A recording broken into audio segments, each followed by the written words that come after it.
pada kesempatan ini kita akan coba lihat kalau kita diwajibkan untuk berpuasa sebagaimana ayat yang Bapak Ibu sekalian sudah hafal itu, ya ayyuhalladzina amanu kutiba alaikumusiyam kama kutiba alal ladzina min qablikum la'allakum tattaqun. Kemudian sekarang kita coba lihat kewajiban menjalankan ibadah puasa itu waktunya kapan. Nah, jika kita berbicara tentang waktu menjalankan ibadah puasa, maka ibadah puasa itu waktu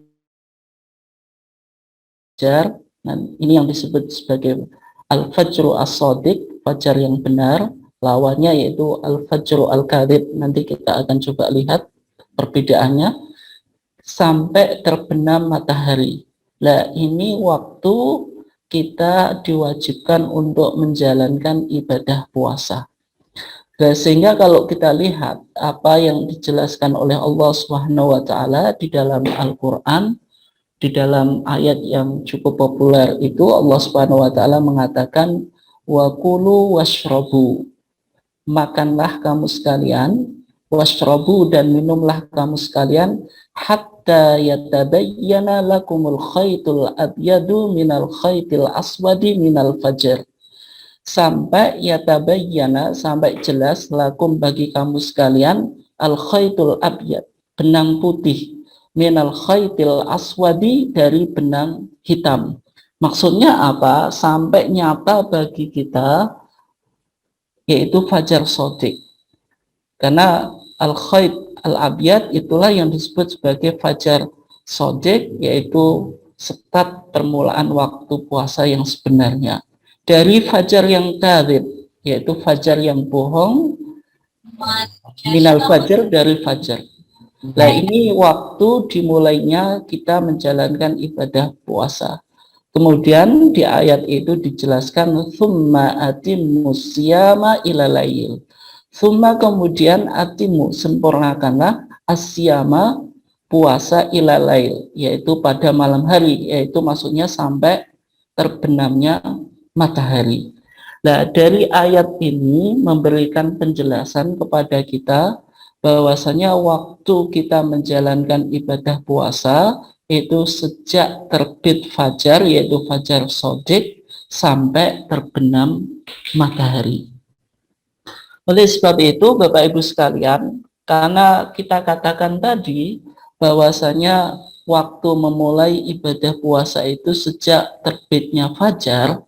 Nah, fajar itu memiliki hal yang sangat penting di dalam agama kita. Nanti kita akan coba lihat.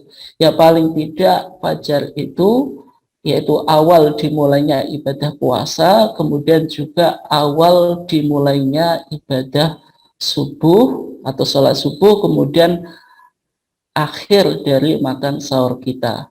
Nah, sehingga pada kesempatan ini penting untuk kita coba bahas tentang kriteria waktu subuh.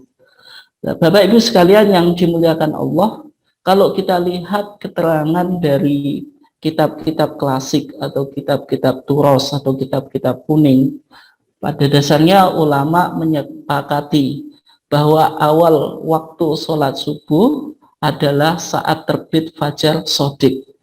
Hanya saja di situ ada perbedaan di kalangan para ulama dan juga di kalangan umat Islam tentang kriteria awal waktu subuh.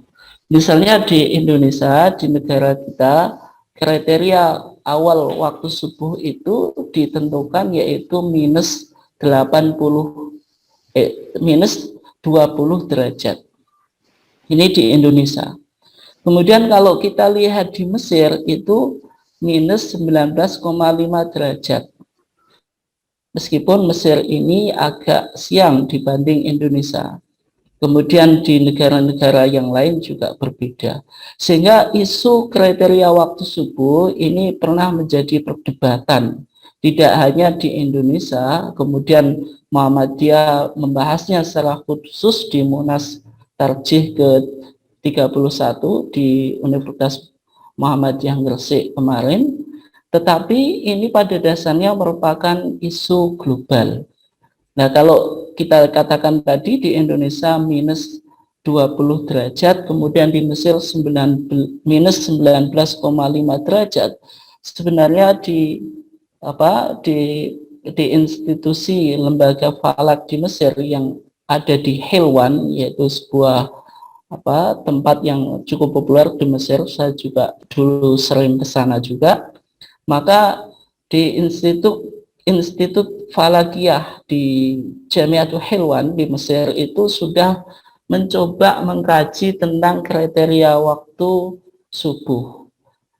Meskipun hasilnya itu sudah 1984, sekitar 1984. Meskipun hasilnya itu sekitar minus 16 derajat, kemudian diajukan kepada Mufti Jumhuriyah, tetapi kajian dari Institut Falakiyah Mesir itu ditolak atau tidak diterima. Dan sampai sekarang Mesir masih menggunakan kriteria waktu subuh itu minus 19,5 derajat. Kemudian di Maroko ini ada hal yang menarik, karena para pemuda ketika bulan Ramadan, ketika mereka mendengar waktu subuh, itu mereka masih makan dan minum sebagai protes bahwasanya waktu subuh di Maroko itu dinilai masih dini atau masih pagi. Kemudian di Saudi Arabia dan sebagainya, sehingga isu kriteria waktu subuh ini menjadi sebuah isu global. Dan nanti kita lihat kenapa kok Muhammadiyah mencoba merespon dan membahasnya secara khusus di Munas Tarjih ke-31. Ini tidak lain karena Muhammadiyah itu cirinya adalah gerakan tajdid, sehingga Muhammadiyah harus merespon dan memberikan pandangan terhadap masalah kriteria waktu subuh. Nah, Bapak Ibu sekalian yang dimuliakan Allah, yang pertama, kenapa penentuan waktu subuh secara tepat itu penting? Ya, paling tidak ada beberapa alasan kenapa kita harus paham dan mengetahui waktu subuh itu secara tepat. Paling tidak ada beberapa alasan. Di antaranya karena terkait penentuan waktu sholat subuh itu. Ya, misalnya Allah Subhanahu wa taala mengatakan aqimis sholata liduluki syamsi ila ghasaqil laili wa qur'anal fajri. Dirikanlah sholat dari sesudah matahari tergelincir ila ghasaqil lail sampai gelap malam, wa qur'anal fajri, dan dirikanlah pula sholat subuh. Sholat subuh itu nama lainnya disebut Quran al-Fajri. Inna Quran al-Fajri kana masyhuda. Maka dari sini, karena waktu subuh itu berkaitan dengan ritual ibadah kita waktu subuh itu sendiri, maka penentuan waktu subuh secara tepat dan benar itu sangat penting bagi kita. Kemudian yang kedua, Bapak Ibu sekalian yang dimuliakan Allah, yang kedua, waktu subuh itu terkait batas sholat lail atau sholat witir. Nah, sehingga kalau kita lihat di dalam dua hadis yang saya kutip di slide itu, yang pertama yaitu hadis Aisyah. Aisyah mengatakan karena Rasulullah Shallallahu Alaihi Wasallam yusolli fi ma baina ayyafrogo min sholatil isya. Bahwasanya Rasulullah Shallallahu Alaihi Wasallam itu sholat di antara sholat isya, maksudnya di antara setelah sholat isya, wa yallati yad'un nasa al-atamah, yaitu waktu itu yang disebut oleh para sahabat, oleh para manusia sebagai atamah, ilal fajri, sampai fajar, ihda asyrata rakaatan, sholatnya itu 11 rakaat, yang mana Rasulullah itu salam antara 2 rakaat, wa yutiru biwahidatin, dan witir dengan 1 rakaat. Maksudnya 2 rakaat salam, 2 rakaat salam, 2 rakaat salam, 2 rakaat salam, 2 rakaat salam, ketika sudah dapat 10, kemudian witir dengan 1. Ya, kalau kita lihat di sini, ya berarti sholat malamnya Rasulullah itu sampai fajar. Berarti fajar itu bisa kita pahami sebagai akhir dari waktu sholat malam kita. Gitu. Kemudian yang kedua, kalau kita lihat di hadis yang kedua, yaitu hadis yang diriwayatkan oleh sahabat Kharijah ibn Hudzafah, bahwasanya dia mengatakan, hadisnya panjang, saya langsung poinnya saja. Al-witru ma baina salat ma al-witru ma baina salatil isya ila tulu'il fajri. Salat witir itu antara salat isya sampai terbitnya apa? Fajar. Nah, ini sebagaimana hadis yang di awal tadi. Ini menunjukkan apa? Memahami apa? Memahami waktu subuh itu. Karena waktu subuh itu yaitu waktu berakhirnya apa? Sholat lail kita. Bapak Ibu sekalian yang dimuliakan Allah, kemudian yang ketiga, kenapa mengkaji waktu subuh secara tepat itu penting? Yang ketiga alasannya karena terkait penentuan awal mulai berpuasa dan akhir makan sahur. Nah, sebagaimana ayat yang sudah kita baca tadi, wa kulu washrabu hatta yatabayyana lakumul khaytul abyadu minal khaytil aswadi minal fajr. Ini menunjukkan bahwasanya start mulainya kita menjalankan ibadah puasa itu ketika apa? Ketika sudah terbit fajar. Kemudian juga ketika sudah terbit fajar, berarti itu berakhirnya makan sahur kita. Sehingga dari kurang lebih ada 3, meskipun ada masih banyak alasan yang lain. Nah, dari situ Majelis Tarjih menganggap penting untuk melakukan kajian ulang terhadap kriteria awal waktu subuh. Sehingga di Munas Tarjih yang kemarin, yaitu Munas Tarjih ke-31 di Gresik, di Universitas Muhammadiyah Gresik, maka kriteria waktu subuh dari hasil Munas Tarjih menyimpulkan minus 18 derajat ketinggian matahari. Artinya apa? Artinya dari kriteria waktu subuh yang umum di Indonesia yang tadi berapa? Minus 20 derajat, yaitu berkurang menjadi minus 18 derajat. Sehingga karena terpaut 2, karena 1 derajat itu 4 menit, berarti karena terpaut 2 berarti terpaut 8 menit. Sehingga waktu subuh yang ada itu nanti kita mundur 8 menit. Nah, kenapa kok Pak Majelis Tarjih merasa penting untuk melakukan kajian ini?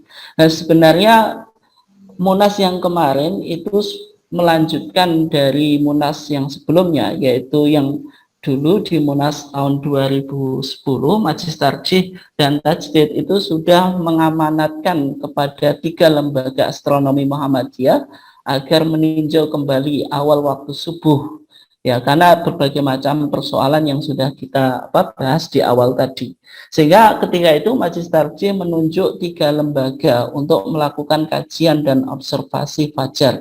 Yang pertama menunjuk Observatorium Ilmu Falak OIF Universitas Muhammadiyah Sumatera Utara atau UNSU. Kemudian yang kedua Pusat Studi Astronomi Pastron Universitas Ahmad Dahlan UAD. Kemudian yang ketiga Islamic Science Research Network ISRN Universitas Profesor Dr. Hamka atau UHAMKA yang ada di Jakarta. Nah, dengan menggunakan teknologi yang cukup canggih yang disebut dengan Sky Quality Meter yang diarahkan ke zenith untuk mengkuantisasi perubahan. Ya, sehingga dari berbagai macam lembaga falak yang atau lembaga astronomi di Universitas Muhammadiyah tadi, kemudian masukan dari beberapa lembaga riset di luar Muhammadiyah juga, sehingga ketika itu Munas Tarjih yang ke-31 memutuskan bahwa awal waktu subuh adalah pada ketinggian matahari berada di minus 18 derajat. Nah, sehingga ini menarik karena tadi ada terpaut 2 derajat. Nah, sehingga Bapak Ibu sekalian, kalau kita katakan tadi kok dari minus 20 menjadi minus 18 derajat, itu terpautnya 8 menit, bagaimana cara menghitungnya? Ya, kalau kita lihat di situ, bumi itu kan berputar, melakukan rotasi, mengelilingi tata surya atau matahari. Maka 1 kali bumi putar itu sebanyak 360 derajat dalam 24 jam. Sehingga 360 derajat itu sama dengan 24 jam. Jadi dalam sehari matahari itu bergeser 15 derajat. 15 derajat itu kira-kira 1 jam, sehingga 1 derajat itu 4 menit. Nah, sehingga tadi Munas Tarjih ke-31 di Gresik tahun 2020 menetapkan kriteria waktu subuh dari minus 20 derajat mundur menjadi minus 18 derajat, ya, karena terpautnya 2 sehingga mundur 8 menit dari jadwal waktu subuh yang ada.